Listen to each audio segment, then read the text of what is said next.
Hi, I'm Sheila Walker. I'm a cultural anthropologist, and my issue is the global African diaspora. And I'm really thrilled to have been able to get this wonderful group of people together to do this panel on the global African diaspora and to be able to include places that you don't usually think of when you think about the diaspora, like the South Pacific. So we have Brazil, you have to have Brazil. We have Jamaica. You have to have Jamaica. And we even have Oceania. Kim D. Butler, a native of Brooklyn, New York, specializes in African diaspora studies with a focus on Brazil and Latin America and the Caribbean. She teaches in the Department of Africana Studies and History at Rutgers University. Professor Butler is the author of the award-winning Freedoms Given, Freedoms Won, Afro-Brazilians in Post-Abolition São Paulo and Salvador, and was twice named a Fulbright Scholar for her research in Brazil. From 2011 to 2015, she served as president of the Association for the Study of the Worldwide African Diaspora, ASWAD, and is a former chair of the Department of Africana Studies. She is currently director of a new graduate certificate in Africana Studies. Her most recent book, Diasporas Imaginadas, is a collaborative project placing African diaspora theory in dialogue with Afro-Brazilian history. It's an honor to participate in this panel today with such esteemed scholars. I've learned so much from each of them, and I'm excited to hear from them today. I am also honored to be part of this conference that is exploring the ways that Africa and the multiple African diasporas can work constructively together. My sincere thanks to the organizers of this conference, those who are doing the work behind the scenes to make everything run smoothly, and to Dr. Sheila Walker for inviting me to be part of this panel. My paper today begins in Brazil, in the streets of the old colonial capital of Bahia in the northeastern corner of the country. The year was 1897, and it was time for carnival, and the Africans were dancing down the streets. This wasn't supposed to be happening. Brazil's leading scientific expert on what he called the problem of the Black race in Portuguese America, Raimundo Nina Rodrigues, had just published his master work with his recommendations on how to solve that problem through what would come to be known as constructive miscegenation. He wrote, "In the fusing of the two races, the superior will triumph. The Blacks of Brazil will disappear within 70 years. The director of Brazil's National Museum calculated that by 2012, the Black population would be reduced to zero. And the African population was growing old, their numbers declining. But these folks parading in glistening Black body paint through the neighborhoods and down the major avenues, singing to handheld shakers and drums, these were young people. They were born long after the last captives had arrived. They were Brazilian. And they were Brazilian at a significant moment when a new republic was being formed and colonial subjects were becoming full-fledged Brazilian citizens for the first time. It was also a time when Brazil felt weighed down by its heritage. Contemporary race science held that a genetically dark population was incapable of higher pursuits, and the reigning science of environmental determinism said that the tropics could not sustain the vigor of the European countries. To achieve the status it desired, Brazil could not relocate the country, but its elites hoped that they could rid themselves of their Blackness through European immigration, miscegenation, and cultural assimilation. It was not a good time to be African. Yet here they were, singing praises to the Yoruba Orisha Yemanya. And I am going to show you, okay, a little bit of one of their flyers from the time. Here they were singing praises to the Yoruba Orisha Yemanya, dancing alongside King Lobo C of the Upper Zambezi with his full court of secretaries and counselors, pharaohs from ancient Egypt, and dignitaries, both real and legendary, from every corner of the continent. These were the African carnival clubs that first appeared in Bahia only 6 years after the final abolition of slavery in Brazil. Carnival, as we know it, was relatively new at the time. Until the 1880s, the period immediately before Lent had come to be marked by rowdy parties and street anarchy that too often descended into fights. But as Brazil moved towards full independence as a democratic republic, it sought to join the ranks of the world's most advanced countries, which for them meant civilizing its population. And in this image, it's a famous painting of that early form of carnival. And one of the most popular things to do was to toss flour, white flour, on the black faces of the women who had to work during that time selling and vending snacks. But when they changed over to this new quote unquote civilized carnival, wealthy citizens formed social clubs that sponsored Venetian style carnival processions with themes from Greek and Roman antiquity. In 1894, a group of Brazilians of African descent decided to join the festivities with their own themes of antiquity and a nod to Brazil's cultural heritage to Africa as well as Portugal. As we know, Brazil was the destination of nearly 40% of Africans trafficked in the Atlantic trade and the last to abolish slavery. In its formative colonial years, important cities and sites of economic production reached populations as high as 80% African. But again, quoting Nina Rodriguez, now that slavery was over, Brazilian elites felt that, quote, the Black race in Brazil will forever constitute one of the factors of our inferiority as a people. We consider the predominance of the Black race harmful to our nationality, their intolerable influence prejudicial in all cases to the progress and culture of our people. So it was in this context that the Embaixada Africana, the African embassy, hit the streets in the Carnival of 1895. And perhaps surprisingly, it was greeted as all in good fun. After all, these were only costumes, and everybody dressed up in masquerades. The African embassy was a hit. People tossed confetti from their windows and requested that they pass through their residential streets. The following year, they were joined by another group, the African Merrymakers or Fanjigos da Africa. In just a few more years, there were so many African carnival groups: the Sons of Africa, Defenders of Africa, African Hunters, Nephews of Africa, Grandsons of Africa, that elites began to fret publicly that, quote, if someone from the outside were to judge Bahia by its carnival, they could not help but place it on a par with Africa. An 1899 editorial complained that Bahia, or at least its carnival, seemed to have been, quote, naturalized as a genuine child of Congo.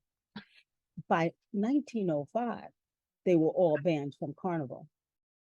Now, as anyone who's traveled to Brazil can tell you, that prohibition on African culture could not hold back the exuberance with which people of African descent were expressing themselves and establishing their rightful place in Brazilian culture and society. And as you would also know, it is now considered one of the most African parts of Brazil.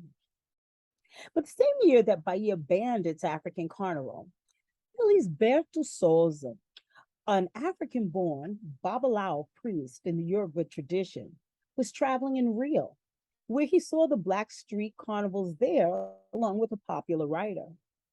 Asked about the fidelity of these African traditions, Sousa replied, the African carnival, as it's done in Lagos, isn't like that. And he went on to explain some of the differences. But he did not say this as a detached observer. Salzer and his family were deeply involved in what was emerging as new diasporic African traditions in early 20th century Brazil. In fact, many of the founders of the African clubs had direct connections to African born people in their own families and through the religious communities that were actually expanding in the wake of slavery, known generically in Bahia as candomblé. So we have people born in Africa and Brazilians who are claiming African identities in multiple contexts. We might ask, who are the Africans? What does it mean to be African in the diaspora? What types of connections with the continent are needed to create Africanity abroad? And what is the role of Africans on the continent in such reformulations of Africanity?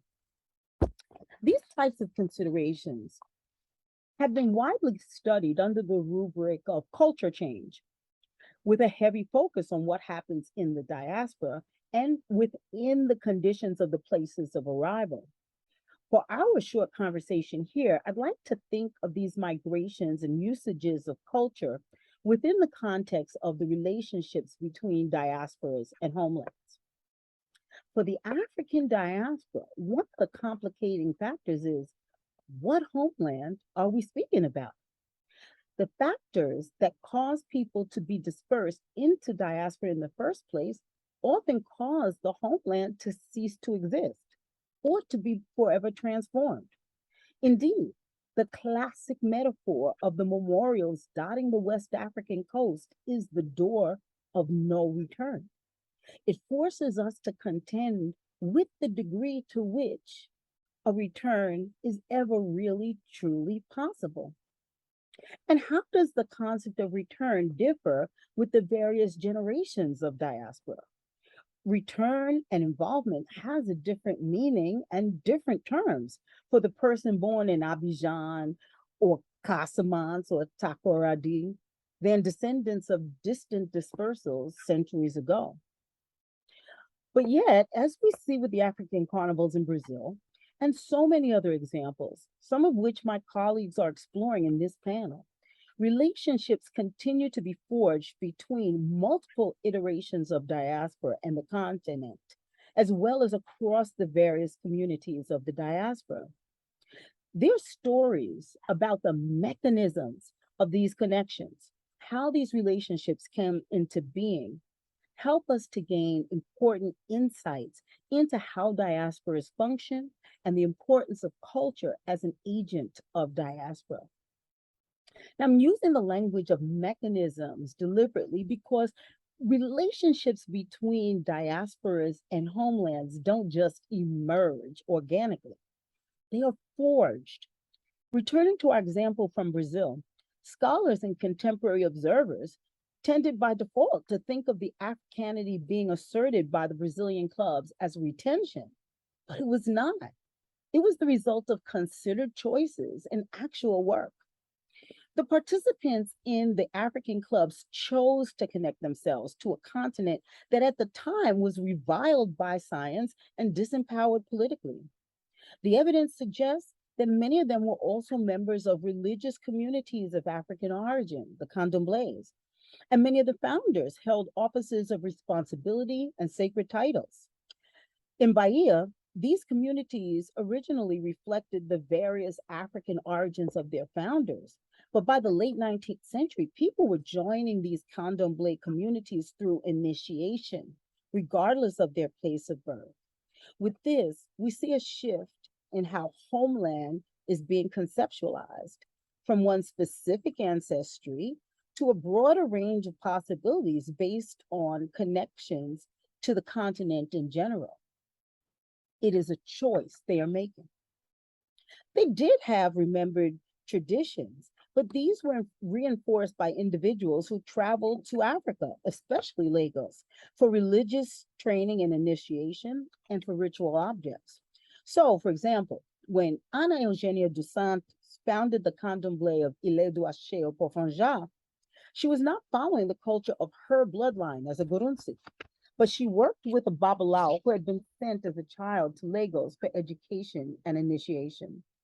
Together, they created a sacred space modeled on Yoruba culture where initiates learned Yoruba language and ritual practice. In a sense, their work brought the homeland to the diaspora. But this was only an early stage of what was going to be an ongoing relationship with the African continent. There's also an African side to this story. When the Brazilian children were sent to Lagos, they were received by families and communities. The Brazilians who returned had to negotiate with Africans, each side of diaspora and homeland with their own images they had shaped of one another, contending with the reality of who they had become. As we've seen through the decades, these encounters have not always been easy. But it is precisely in these disjunctures, as these separate joints figure out how to articulate so that they can work together. This is the often messy space where diasporas and homelands reconnect. The connections the carnival clubs made to Africa were not only about traditions, they were equally concerned with contemporary events, um, and especially resistance to colonialism. They followed the international news closely, read books, and incorporated this information into Carnival. Their masquerades made specific reference to grotesque German uniforms, just as numerous African resistance movements, such as the Herero in Southwest Africa, were taking up arms against colonial control. An entire carnival masquerade by a group calling themselves Expedition to the Transvaal took as their theme the war between the British and Boers over the Zulu territories in South Africa. The very concept of an African embassy, the first of these clubs, envisioned a political autonomy for African nations that was still decades away. In so doing, they were participating in a growing Pan-Africanist sentiment in which they embraced a connection to the continent as a whole, rather than exclusively the specific homelands of their ancestors. And with this, their global sense of Africanity helped bring them into community with dispersed Africa everywhere. It is important to recognize that these choices by the Afro-Brazilians and by diasporic people everywhere exist within geopolitical realities that mediate the possibilities for a diasporic community. The reason that African Brazilians were able to travel to Lagos was because of the shipping networks that had been created during this trade in captives and later tobacco. When those dried up, so did the travel. Passports, visas, all these are controlled by states, and that affects the possibilities of types of relationships available to diasporas. Considerations of power and autonomy are also important in looking at the actions of homelands. Under colonial control, African nations could not make policies relative to their diasporas. Today, diasporic involvement is a vital part of economic and development planning, as we see with this conference, imagining the continent's future. But even as states have power, individuals in both the homeland and diaspora also have critical agency, and here culture can play a critical role. It can travel without visas. It can provide leverage and power without votes. As I'm sure my colleague Carolyn Cooper can attest to, cultural forms such as reggae have the power to reach and move people beyond that of any single speaker or book. Culture also does not emerge organically. Part of the reason that African clubs had these choices available to be made was that people had made commitments to creating culture. Scholars such as Akinwumi Agundiran and Paula Sanders remind us of the materiality of culture. Condomblés were able to move from the exclusively public spaces like groves and rivers to their own private houses and lands, primarily because African women had access to the cash economy as vendors and domestics at a time when men were largely engaged in manual labor. And they chose to invest their money in building these sacred spaces. Some specifically chose not to marry just so that they could control their assets. Have the people in a position to support and create culture made certain options available to Brazilians who were being pressured to eschew their Africa. It made it possible for them to embrace Africa, and in so doing, an identity that connected them to the continent and to the other communities of the African diaspora. Thus, there are material, economic, and political contexts for the flows of culture that nurture and sustain diasporic identities and the types of relationships that are possible within their homelands. Another insight we gain from examples like that of the African carnival clubs is that diasporic identities are conscious choices. Insofar as all identities situate people within social orders and norms, they are inherently political. People who look to diaspora see some sort of benefit, spiritual, emotional, social, economic, political, that stands to enhance their current state.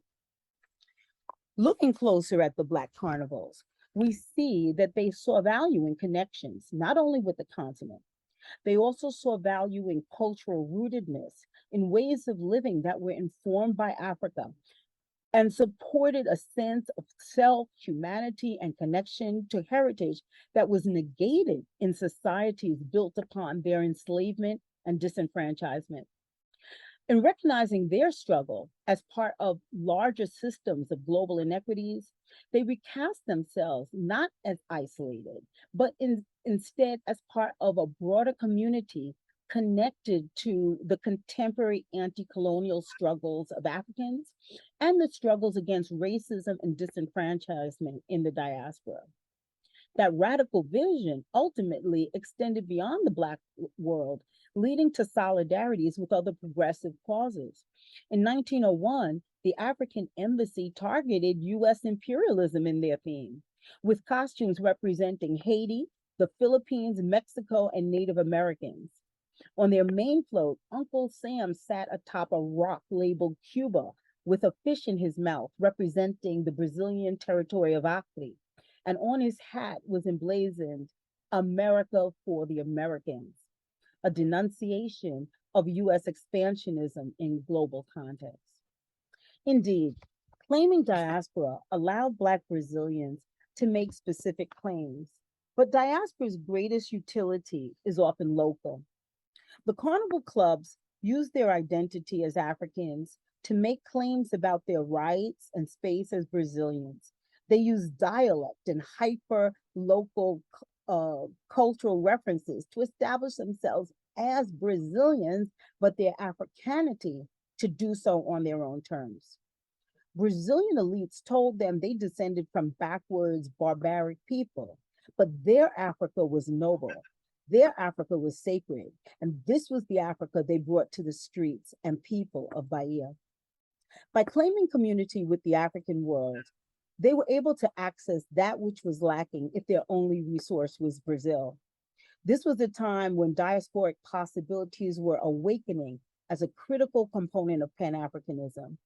To quote Cyril Briggs, the president of the African Blood Brotherhood in the 1920s, with African liberty affected and Africa returned to the Africans, two rich continents would be dominated by the African races.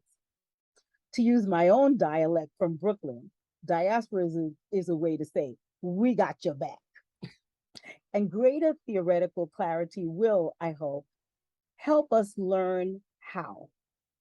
Given the larger aims of this conference, it's important to better understand the mechanisms of constructive and collaborative engagement between Africa and its diasporas. Today, we are focusing on how culture can be an important tool in strengthening that relationship. And I look forward to turning to the work of my colleagues on this panel. It can be difficult. Diaspora is the product of ruptures and disjunctions. But when there is commitment and willingness to work through the challenges, it is hard not to imagine the great future ahead when Africa and its diasporas find their way home to one another. Thank you.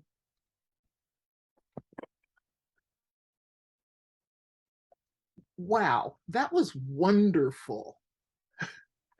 That was so enlightening about the messiness of, of the issue of diaspora, because its complexity. And I loved what you said about bringing Africa to Brazil to say, we're Brazilians, but we're going to be the kind of Brazilians we intend to be. We're going to be African Brazilians. And obviously, Nina Rodriguez was wrong. Black folks did not disappear. Hailing from Bermuda, Kito J. Swan is professor of African American and African Diaspora Studies at Indiana University, Bloomington. An award-winning scholar of Black internationalism, his most recent book is Pacifica Black, Oceania, Anti-Colonialism, and the African World, the subject of his presentation. His next project, Born as a Sufferer, explores Black internationalism at the turn of the 21st century through the soundscapes of reggae, dancehall, and sound systems. Thank you, the organizers of this amazing conference. Thank you, Dr. Butler, Dr. Walker, for inviting me. Cooper, it's so great to be on this panel of folks I've learned from and whose work I've used for several years, well over a decade. I'm really humbled to be here. My focus is going to be on the question of pan-Africanism and the idea of a Black Pacific, which I think in some ways may seem like an emerging area of study when we think of diasporas, but in other ways, I think is also a return, to paths that other scholars, early generations of scholars, and certainly some marginalized scholars have already trotted. And can you all see my screen? Is it? Yes. This photograph is from 19th century Queensland, Australia. It's a group of individuals now known as the South Sea Islanders. These were Melanesian peoples who were captured from places like Tanna and Vanuatu, who were taken to Australia in the 19th century to work on sugar and cotton plantations in Australia. Some were also taken to Fiji. But if you didn't know, maybe this could be out Brazil, right? Maybe this is Mississippi. Maybe this is somewhere in the Caribbean when we think of phenotypes. So this is important for foregrounding my discussion today, which is emerging from my latest book, Pacifica Black, Oceania, Anti-Colonialism and the African World, and also Paulo's Diaspora, which is about Black internationalism and environmental justice. Both books engage or span the Black Pacific, and I'll talk a little bit about what I mean by that. Because when we think of a Black Pacific, there could be so many variations, right? We have Afro-Asia, we have these well-trodden connections of African-American communities, China, Japan, during World War II, connection to the Harlem Renaissance, of course, W.B. Du Bois, Shirley Grant Du Bois, there were well-trodden paths with Asia. We could think of a Black Pacific of Black communities of the South Americas who came across the Atlantic from the slave trade, now find themselves on the Pacific coast, places like Choco in Colombia. This could be a form of a Black Pacific. We could have Black Pacific connections that range from the Indian Ocean and east of Africa that reach the Pacific. My Black Pacific is centered on what's now commonly referred to as Melanesia, which is a very phenomenal region. It's definitely the most populated space in Oceania. But in terms of visibility and representation, probably the most marginalized space. It's a space that was defined by Europeans as the most cannibals, the most barbaric, the least resources. The women are unattractive, which means they're unavailable. The men are barbarians, which means they fight back. And this is juxtaposed with Polynesia, which is centered around Tahiti, a place of paradise. The women are beautiful, available. The men are humble. These projections of Europe remained These early 15th, 16th century projections of from Europe, men, explorers remain until the 20th century. My focus is how in or during the era of decolonization in the 60s and 70s, Melanesian activists and artists challenged some of these notions as they created their own Black power movements and pushes for decolonization, which had to challenge these fabricated notions of Melanesia versus Polynesia. And so for me, I'm going to talk about Pan-Africanism and ideas of Black consciousness, primarily from Papua New Guinea, but also places like Vanuatu and Fiji as well.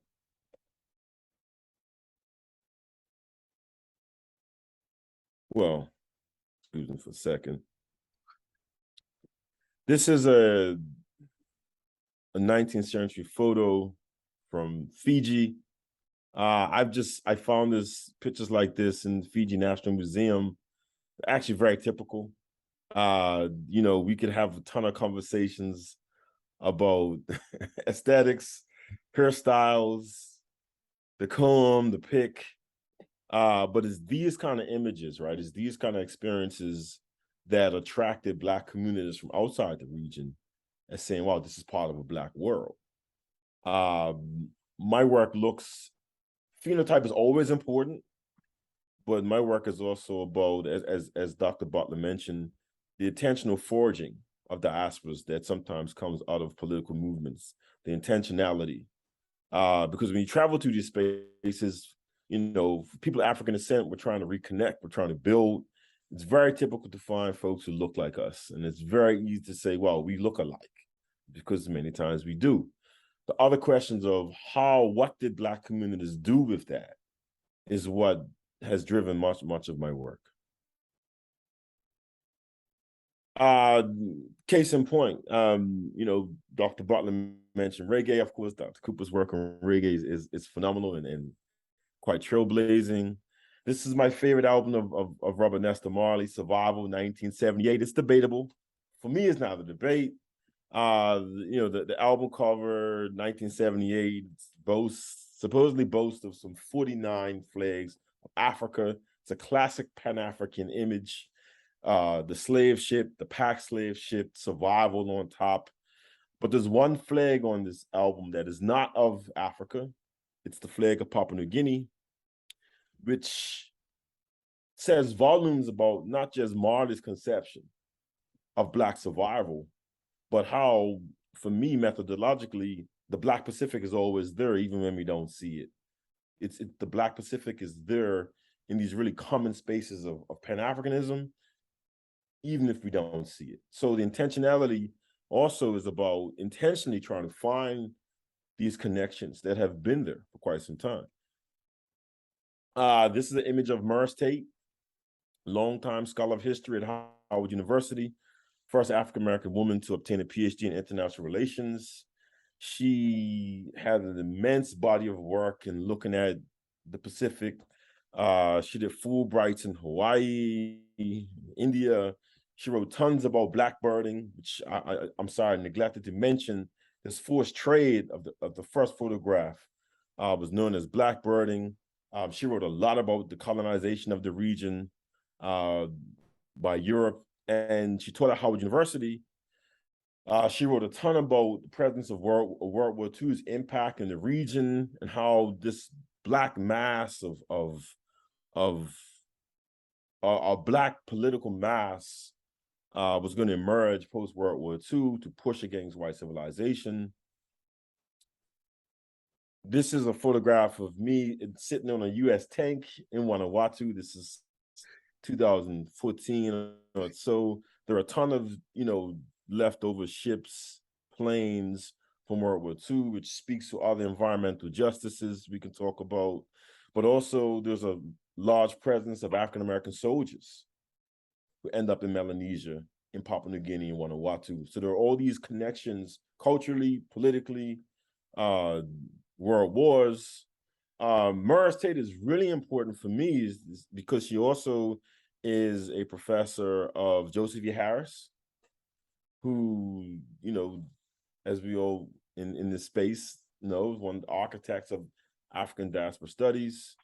But to see Merce Tate as someone who was always looking east of Africa for diasporas, even if she didn't use that language, there's the tradition that we are actually a part of, which is why I stated up front, some of this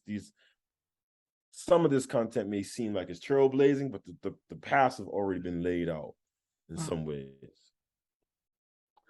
So let's speed up.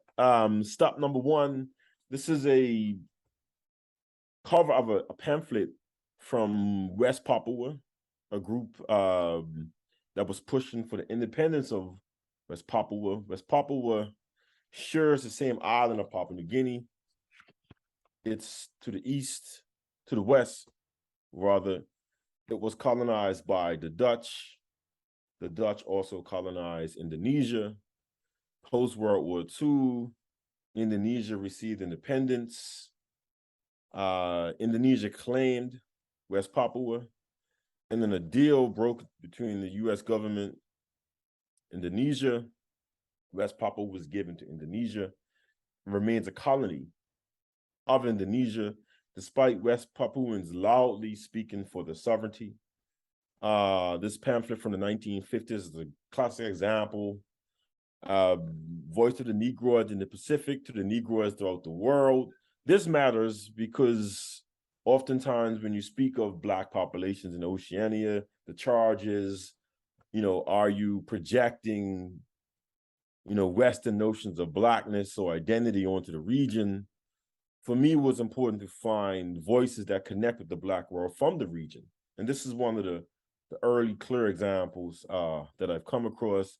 This pamphlet was distributed to many typical figures that we know of Pan-Africanism. Kwame Nkrumah received copies, Haile Selassie. The group reached out to the United Nations via the NAACP, for example. They submitted letters to Black newspapers. This is from the Pittsburgh Courier. Papuans seek help from Negro brothers and sisters. This is circa 1960, so there's some visibility.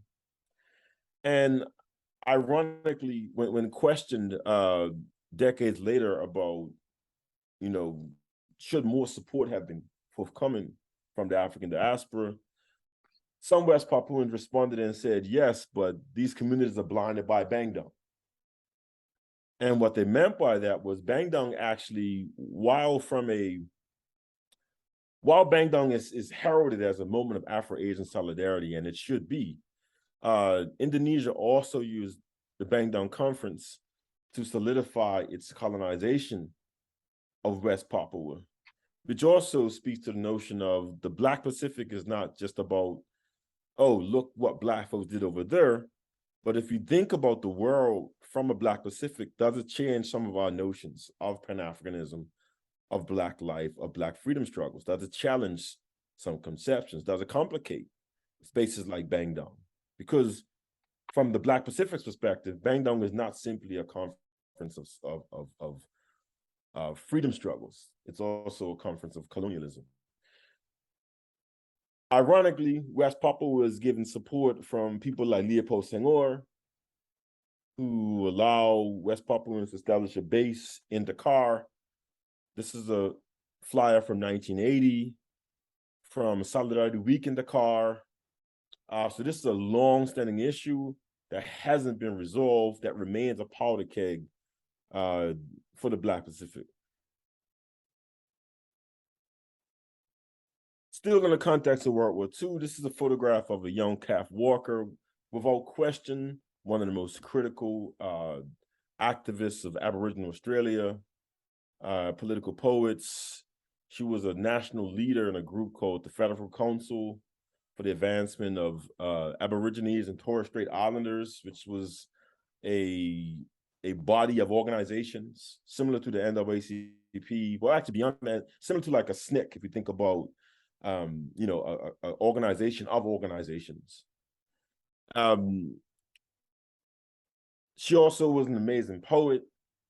In 1969, she travels to a World Council of Churches meeting where she speaks about, Black rays emerging around Black power that were going to lead to these major fights against the dark world, which included China. against the white world of Australia, Europe, United States. She referenced conferences that are being had in places like Bermuda around Black Power. Ironically, at the same moment, this is a photograph of Bermuda's Paulo Camargo, who's actually traveling to Australia as a guest of Patricia Cora and Bob Mazza, who were two critical organizers in Melbourne's Aborigines Advancement League, which was a critical Black Power organization. This photograph is courtesy of the Australian Security Intelligence Organization, which would be Australia's FBI. They were following these activists. And so some of the same notions of surveillance of Black freedom struggles, we find that part of the complicated story of a Black Pacific. I could talk much more about that, but I'll move on, only to mention, and this video may or may not work. Actually, you know what? I'll just skip that and simply say that Kath Walker is also really important, and that her son forms Australia's Black Panther Party, which also opens up conversations for transfer of generational leadership, gender dynamics. But back to Papua New Guinea. So this is a student newspaper from the University of Papua New Guinea, which was founded in the mid-1960s by the Australian administration. Now this is east of West Papua. Papua New Guinea was colonized by Germany, and actually it's Germany's first overseas colony. Oceania comes up during the Berlin Conference. It's part of the conversation of how Africa is carved. For example, France says, okay, Britain, you can have Egypt, but we want Tahiti, and we also want half of Vanuatu. So when we think of Berlin, we should also think, once again, it's the part about the Black Pacific's always there. It's just, maybe it's in the corner, maybe we should magnify the lens. Papua New Guinea is given to Australia after World War II. On the path to independence, the university is created with the notion to establish this new, community of Black administrators who will continue neocolonialism. Within a short few years, detractors are calling the university a Mau Mau factory. Mau Mau as in Kenya's Land and Freedom Army, because of the militancy that's emerging from the students, from the faculty. For example, this newsletter, Naladat means our voice. It's a discussion on Black Power or New Guinea Black Power, and featured an interview with one of the organizers of the New Guinea Black Power movement, Leo Hannett. Leo Hannett was just an amazing organizer, speaker, writer, novelist. He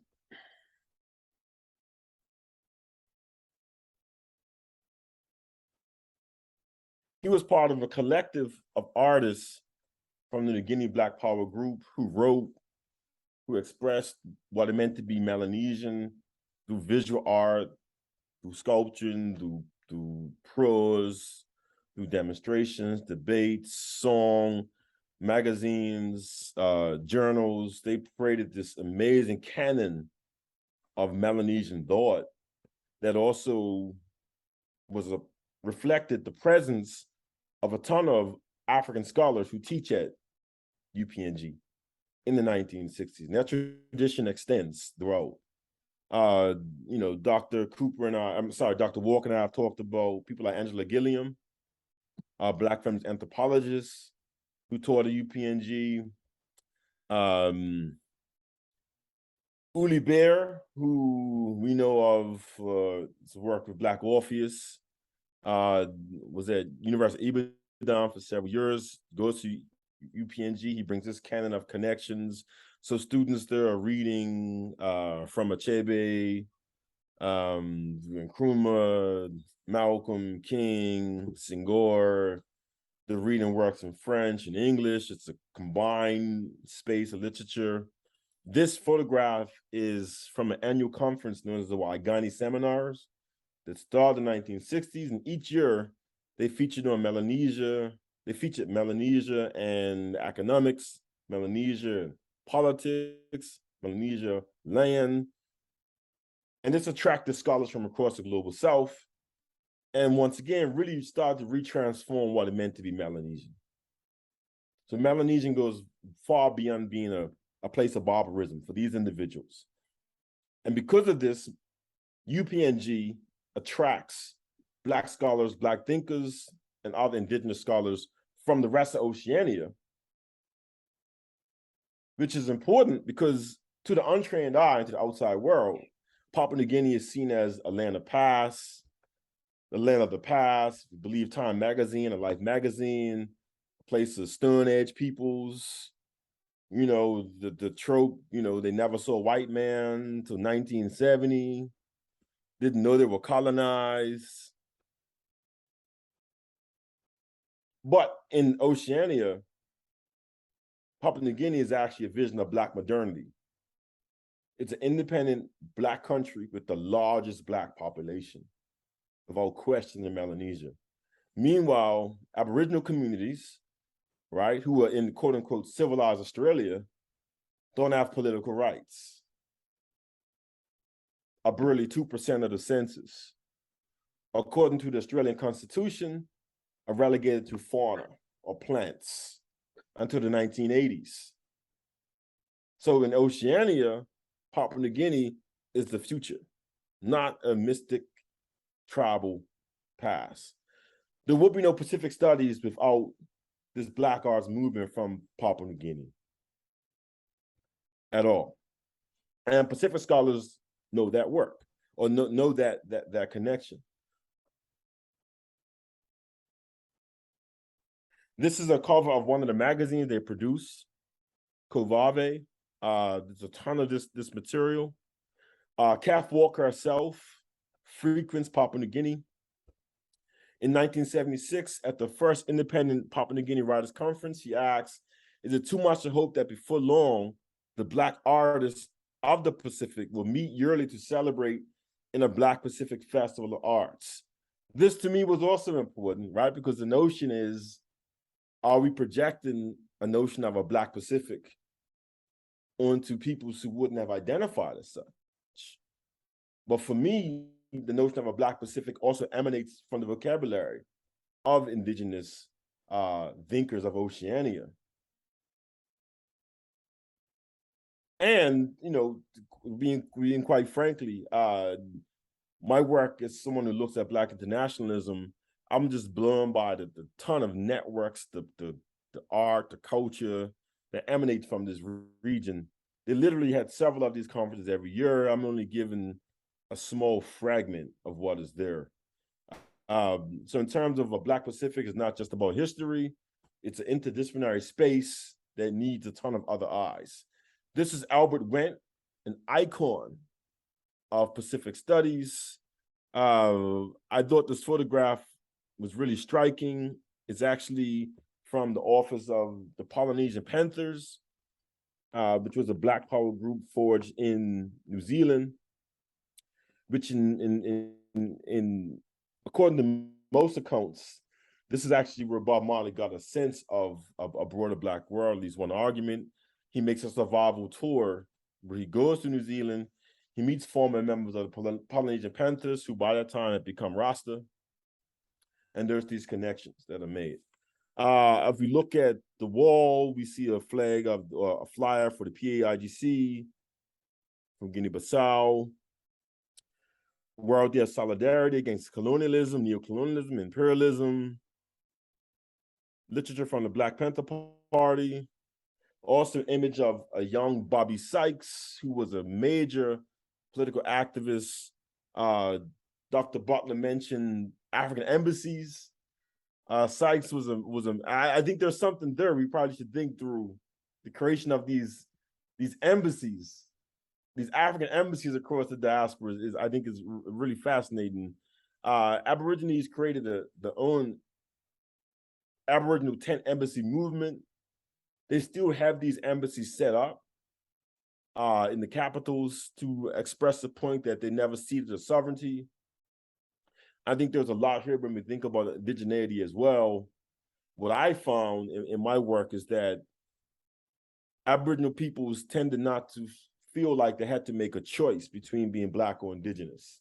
It's like we're Black and Indigenous, and we'll read Malcolm X's autobiography and we'll read Barryman Harley, Wounded Knee. It's not a contradiction. I thought that's something, to me, that I found to be really profound. I'm pretty sure I'm up against my time, so maybe I'll wrap up with FESTAC 1977. As we know, this is another major moment of Black culture and arts.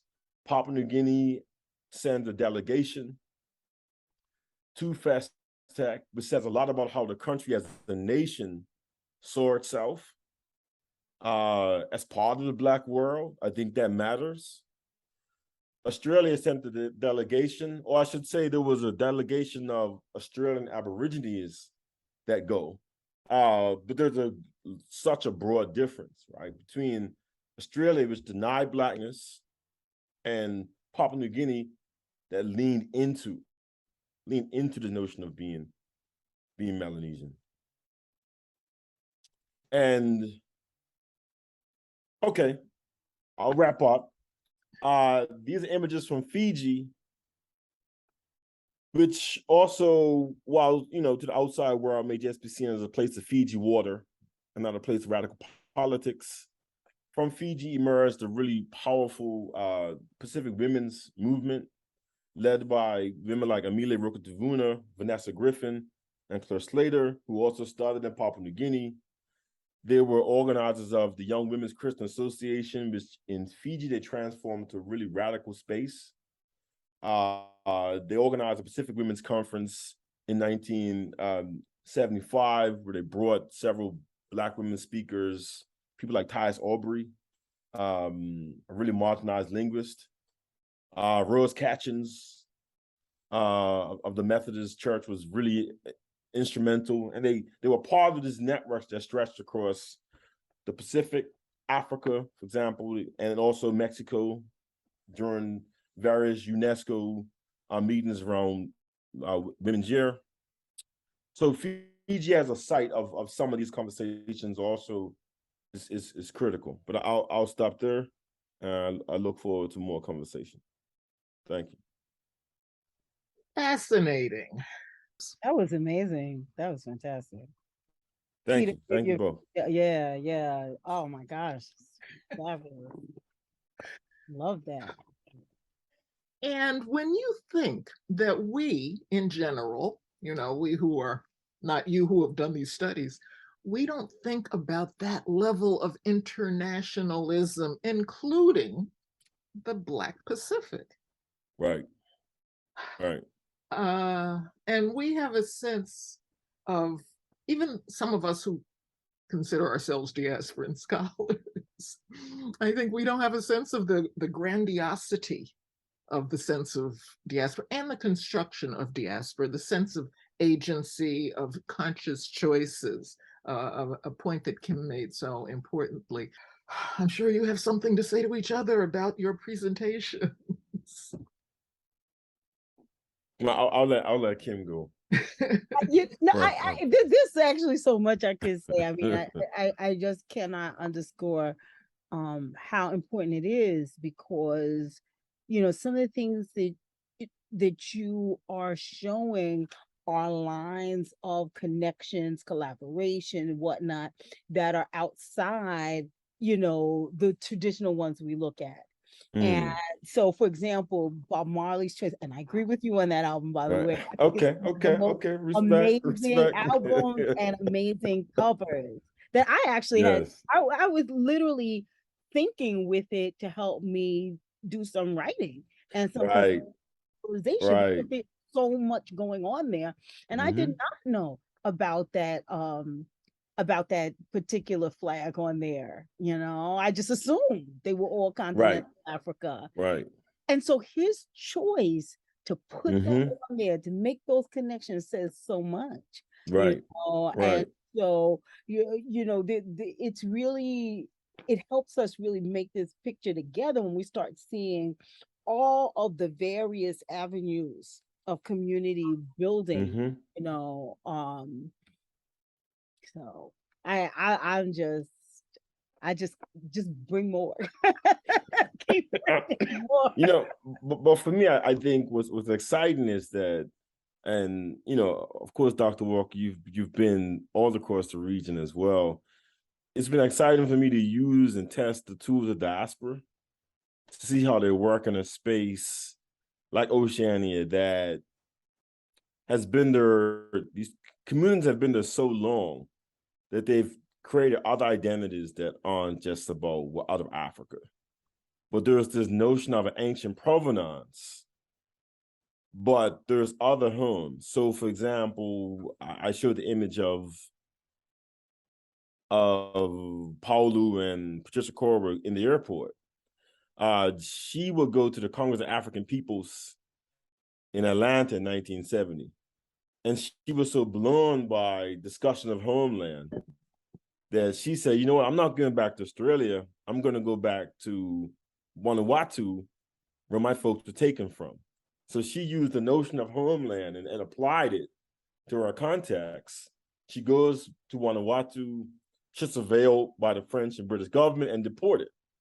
And so, I think what I found interesting is there are so many times we're challenged with, do people think they're Black? And we don't spend enough time thinking about how the state actively, has tried to dissuade Black folks from communicating or connecting.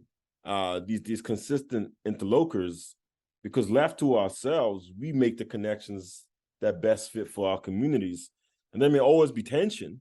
But the thinking of diaspora, I think it's still very much relative to this region, even if there's not a particular Africa, geographic space that's always pointed to. There's definitely a Black diaspora. Yeah. No question. But what you're talking about, I mean, that holds true on other sides of the world as well. Right. I mean, you can say the same thing. I mean, if I'm thinking of homeland, my most immediate homeland, when I think of homeland, Caribbean. Right. Absolutely. I don't know what place in Africa my people were from, not necessarily. So I think that principle of multiple generations exist at the same time holds true wherever you go. Right. Indeed. So they are part of the African diaspora, but she's also Vanuatu diaspora. Exactly. And one does not negate the other. Exactly. And then another thing I want to point out is in New Caledonia, there was a major cultural activist. His name was Jean-Marie Gibault. He actually, like many of these individuals, found themselves in the capitals of the colonizers in Paris. And he started with Roger Bastide. And so some of Bastide's work around African culture, all of these connections, inspired him to look more deeper into how could he use culture to fight New Caledonia. So I think absolutely there are all these intriguing, really intentional connects. Wow. And I think we need to spend a lot more time really meditating on and thinking through. I'm sorry. Go ahead. Little vignette, New Caledonia. I'm in a restaurant. I hear someone speaking African-American English. I say to him, "Where are you from?" He said, "Oh, the Bay Area." He was a jazz musician. He was in Noumea Bay. And I said, "Oh, jazz." He said, "Oh, yeah, I studied with Bill Bell." I said, "Bill Bell? I know Bill Bell." The Black world, right? And there again, you see cultures like musicians are amazing in how they circulate. Right. Keto, I will tell you that when you say, this way, that is literally what I am hard at work on now. I just decided to just do a deep dive into diaspora theory writing. And so I'm like, that's why I said your work is so valuable to me. Because you need more examples from outside the Atlantic world. Right. Right, right, like you say, right, to test right, some of these notions. right.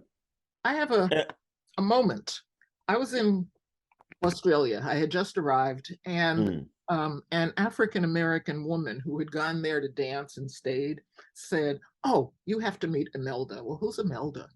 Imelda mm. is president of a group of Australian South Sea Islanders. I go to see Imelda. Oh, I've met her. I've met her actually. See, Wow. so Imelda says, "Well, go in the living room. There are other people in there." I go in, Mm. and somebody says, "We're the descendants of slaves." And I thought, slavery in Australia. I didn't think there was formal slavery in Australia. And then someone else said, "Yeah, our ancestors were blackbirds." You use that word, but you Right, explain it. And they said, "Yeah, starting in 1865." I thought, 1865. Have I heard that number right. before? Juneteenth, right? The ending of formal enslavement in the United States when folks in Texas found out that they had been freed. But then I began to make the connections between, okay, African Americans stopped doing sugar, the Brits need sugar, blackbirding. Yeah, and Gerald Horne has a really amazing book called The White Pacific on blackbirding, and he shows how Southern Confederates literally moved their cotton expeditions to Australia. They just Wow. literally up and just moved them over. Some of these ships were actually former slave ships that they used to Oh my capture God. some of these communities. At least some 60 to 70,000 over the 19th century. And then, as we talked before, they were deported when Australia was independent because it wanted to frame itself as being a white nation, and it creates this white-only policy around Wow. that. Because that's what you just said. That story is exactly what happened when Haiti fell and Yep, all those sugar planters just took the same yep, machinery and carried exactly, it on over to Cuba. exactly, exactly, And exactly. African Great point. Americans, after the end of formal enslavement in the United Mm-hmm. States, took their enslaved people to Brazil. And there are still places where they Right, celebrate the right, Confederacy in Brazil. right. And there's too, Sheila, you have that nice 1865 connection. It's just like this continuity of Black Right. exploitation, of it's amazing. Just these boom, boom, boom. This And also a chance, and for me, a chance to put new dates of political struggle and resistance as well. There's a moment, 1878, in New Caledonia, where there's a revolt against the French by a chief named Matai. And it's at the time, it's like the most visible, the largest revolt, because they killed a French general. And so in terms of political respect, New Caledonia got street cred because they got a French general.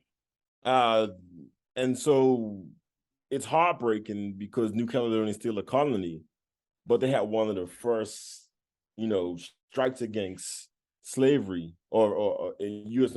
or European imperialism that inspired the region, which is also similar to Haiti in some regards. Like there are all these, France has refused to give up. France didn't want to give up Vanuatu because they said if Vanuatu goes, Tahiti goes. Tahiti goes, this might influence Guadeloupe.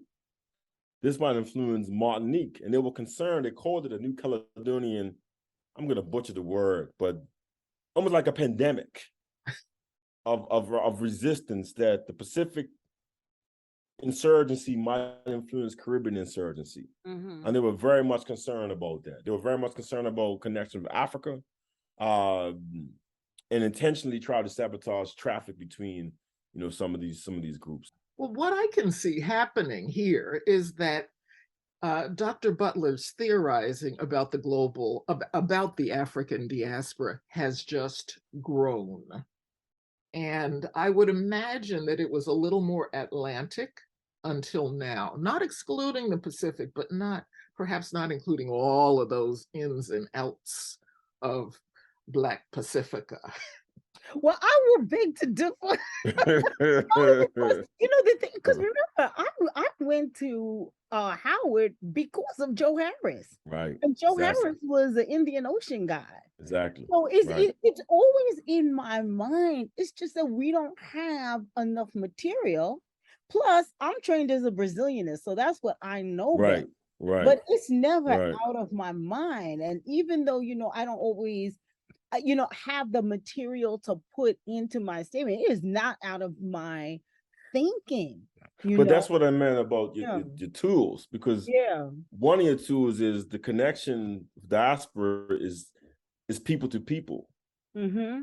and I think that for me was very useful in Oceania, Mm-hmm. because Africa's not the next connect. I'm a South Sea Islander in Australia. My next connect is my people in Vanuatu. Mm-hmm. Our next connect is Papua New Guinea, because that's the route that we all come through. So Papua New Guinea stands in as quote unquote the Africa for the region. So there's people to people connect. So for me, yeah, your work is still there because it's the tools. The tools were very helpful. That diaspora to diaspora piece, time and time again. It's for example, I mentioned Jean-Marie Thibault, right? His meeting people like from President African in Paris.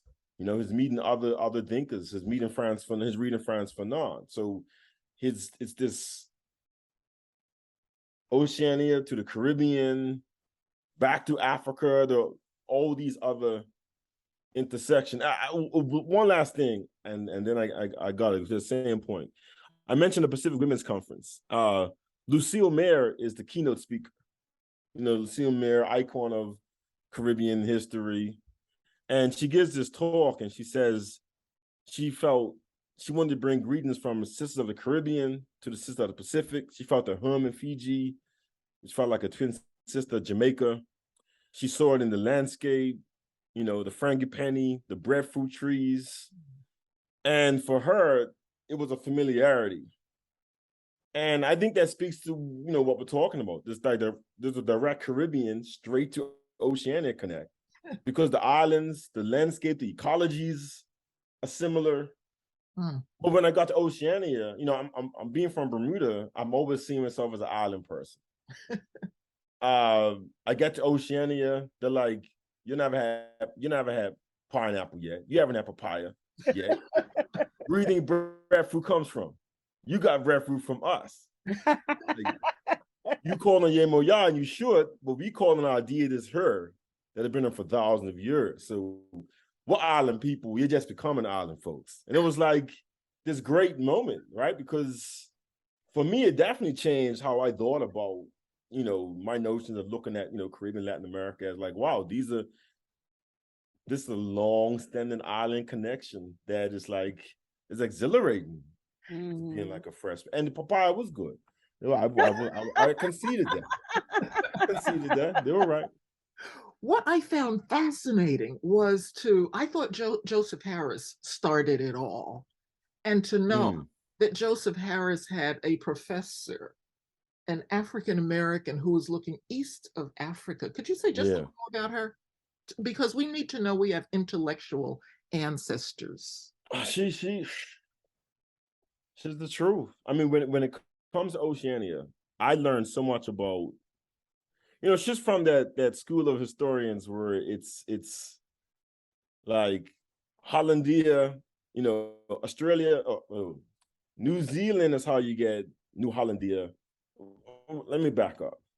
She explorer by explorer shows this is Spanish explorer. This sea is named after this European.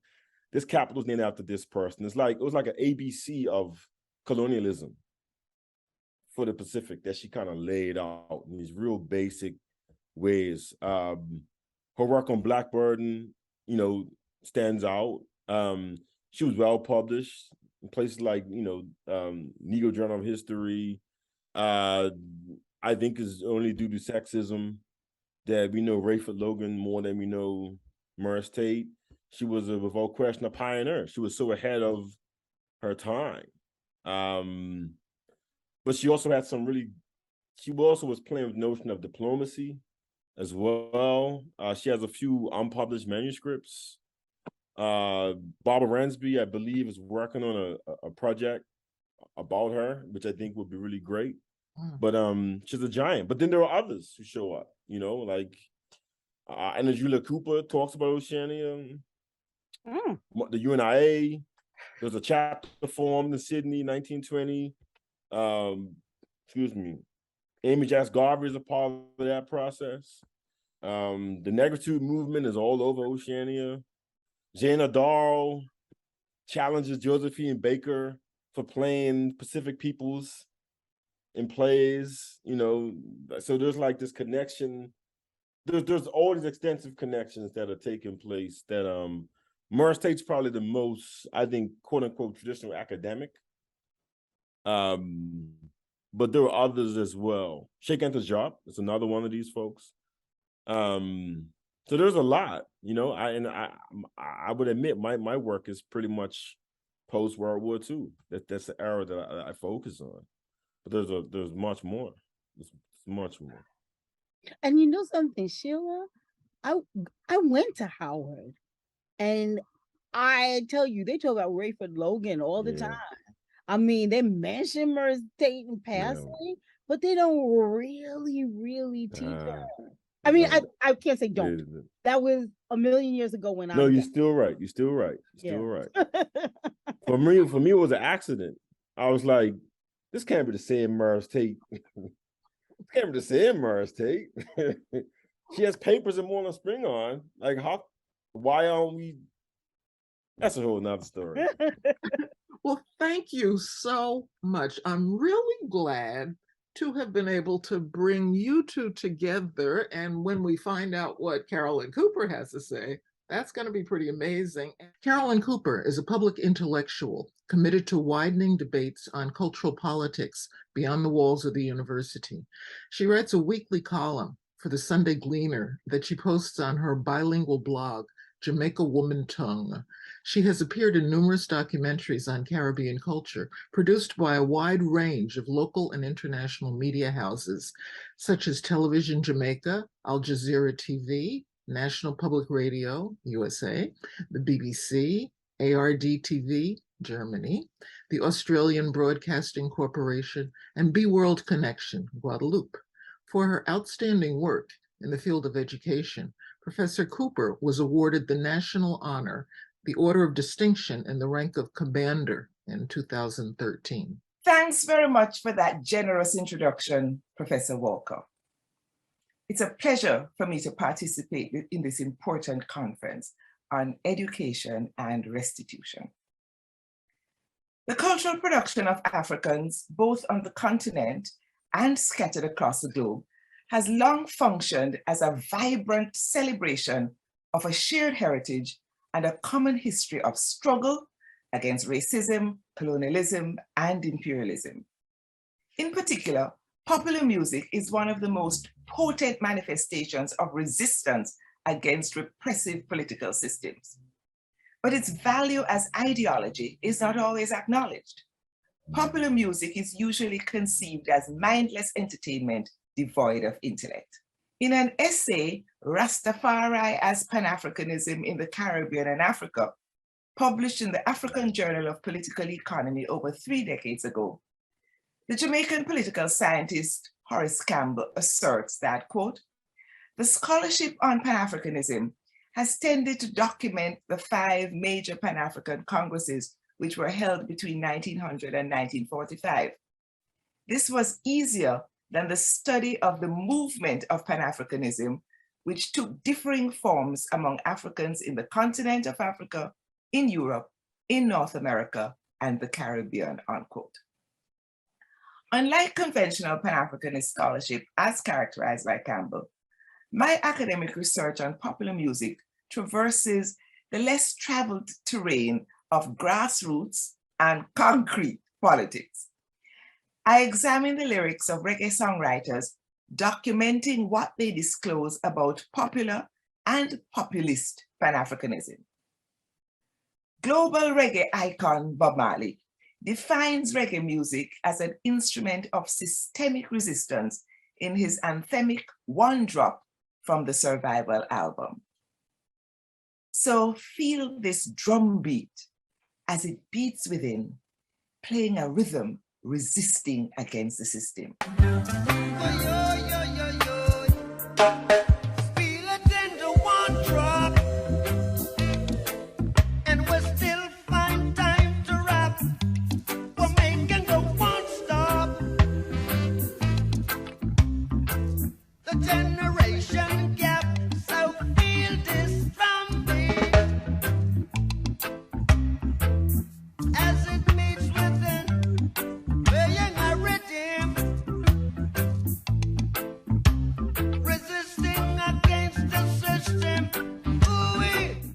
In that essay, Horace Campbell cites the Guyanese pan-Africanist Yussi Kweyana, who argues that, quote, the power of art that Bob Marley's music represented has done more to popularize the real issues of African liberation than several decades of back-breaking work by pan-Africanists and international revolutionaries, unquote. Scholarly attention to popular revolutionary movements does not, of course, imply disregard of long-established pan-Africanist intellectual traditions. It is a question of clearing a space for marginalized discourses to take center stage. Some of the recurring pan-Africanist themes in reggae lyrics are: 1, valorizing Marcus Garvey as the embodiment of pan-Africanism; 2, affirming Ethiopianism with all its biblical resonances; 3, honoring Rastafari for advancing grassroots pan-Africanism; 4, celebrating liberation struggles on the African continent; 5, advocating repatriation to the African continent; 6, demanding reparation for the transatlantic trade in enslaved Africans; 7, inspiring racial pride as an essential element of emancipation from neocolonial domination. The song Worth His Weight in Gold, Rally Round, performed by the Black British roots reggae band Steel Pulse, is a classic example of the valorization of Marcus Garvey and Garveyism. The lyrics, written by lead singer David Hines, assert that Marcus Garvey is worth his weight in gold. Hines affirms that in the spirit of Garveyism, Africans on the continent and in the diaspora must join forces rallying around the flag of Pan-Africanism. Rally around the flag, rally around the red, gold, black, and green.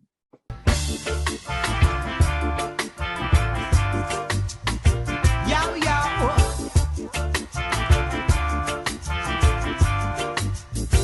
He now. Rally around the flag, rally around the red, gold, black, and green.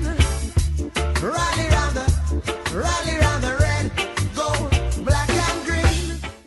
Garvey's Pan-African flag was, of course, red, black, and green. Steel Pulse's composite flag includes the yellow of the Ethiopian flag that has been appropriated by Rastafari. Hines recalls the symbolism of Garvey's colors and gives his own interpretation of the yellow. Red for the blood that flowed like the river, green for the land, Africa, yellow for the gold that they stole, black for the people it was looted from. Marcus Garvey designed his Pan-African flag in response to the challenge of the white American racists Will A. Heelan and J. Fred Helf, who composed the minstrel song, Every Race Has a Flag But the Coon. That contemptuous term for the Black person is inscribed in racist discourse in the United States. Marcus Garvey declared in a 1927 speech, quote, "Show me the race or the nation without a flag, and I will show you a race of people without any pride." Aye, in song and mimicry they have said, every race has a flag but the coon. How true. Aye, but that was said of us 4 years ago. They can't say it now, unquote. Like Marcus Garvey, reggae singers and dancehall DJs contest derisory Eurocentric narratives that dehumanize Africans across the globe. Peter Tosh was a militant reggae singer and political philosopher who celebrated global African identity. His song, African, is a classic. There he declared, quote, "Don't care where you come from. As long as you're a Black man, you're an African. It doesn't matter where you come from."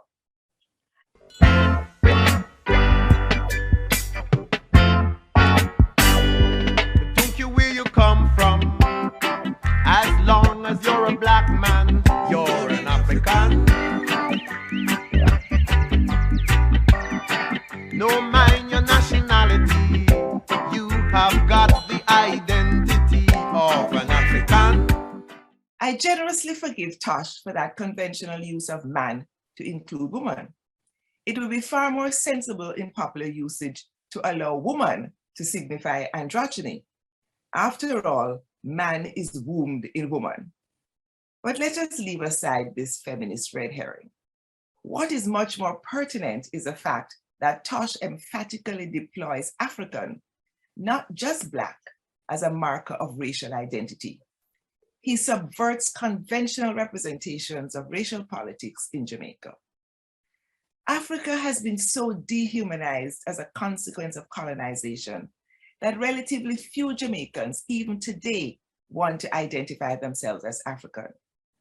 Many obviously pure Black Jamaicans routinely claim half ancestors of other races, usually distant great-great-great-grandfathers who have left no visible traces of themselves on the body of their putative progeny.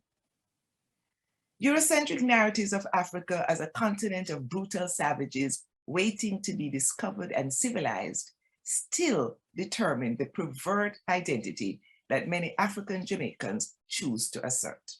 Like Peter Tosh, Winston Burning Spear Rodney assumes the mantle of contemplative philosopher, carefully reconsidering the history he has been taught in school. In the song Columbus, on the 1980 Hail Him album, Burning Spear comes to a provocative conclusion. I and I all I know, I and I all I say, I and I reconsider, and I see hopefully that Christopher Columbus is a damn blasted liar.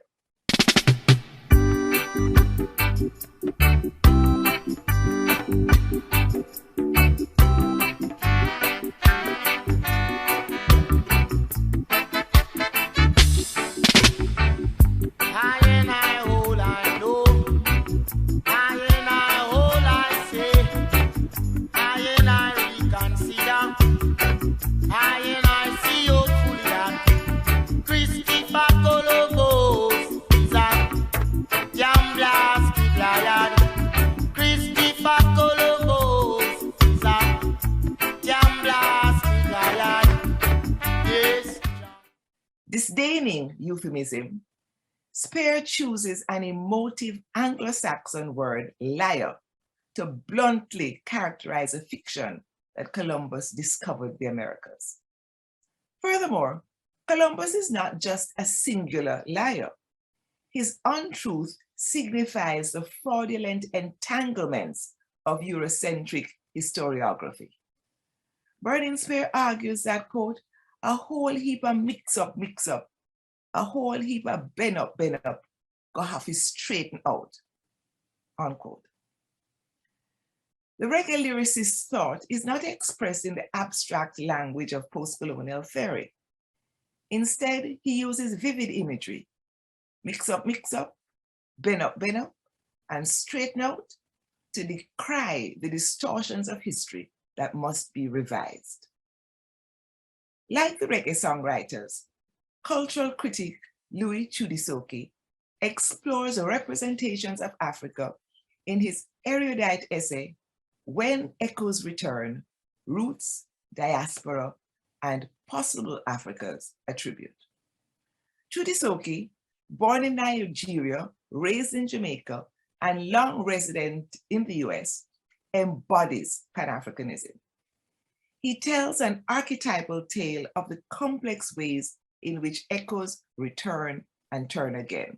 Quote, Africans so often have to find their way into conversations and assumptions of the Black Atlantic or the Black diaspora by ironically mimicking and performing the questions and assertions of African authenticity or racial utopia produced by those very conversations and assumptions, unquote.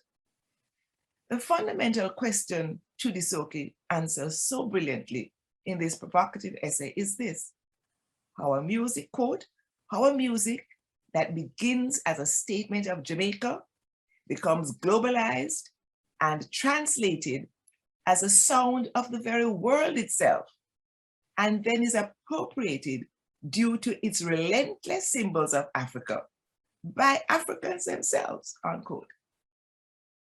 In his song, Africa Unite, Bob Marley makes a plea to all of us global Africans to acknowledge our Pan-African identity. So Africa unite, unite for the benefit of your people, unite for it's later than you think, unite for the benefit of my children, unite for it's later than you think. Africa awaits its creators. Africa awaiting its creator. Africa, you are my forefather cornerstone. Unite for the Africans abroad. Unite for the Africans ayard. Bob Marley cites the speech towards African unity delivered by His Imperial Majesty Haile Selassie I on May 25, 1963, on the occasion of the establishment of the Organization of African Unity. Quote, "We are determined to create a union of Africans. In a very real sense, our continent is unmade. It still awaits its creation and its creators," unquote. Selassie posed a challenging question, quote, "A century hence, when future generations study the pages of history, seeking to follow and fathom the growth and development of the African continent, what will they find of this conference," unquote. The same question can be asked of our own conference today.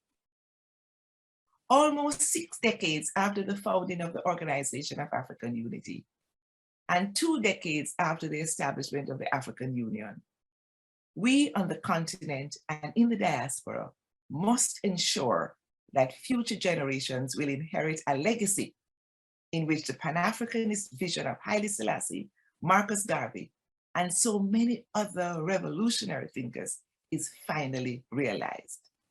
Africa can no longer await its creation. We are the creators. We must act now. Thank you.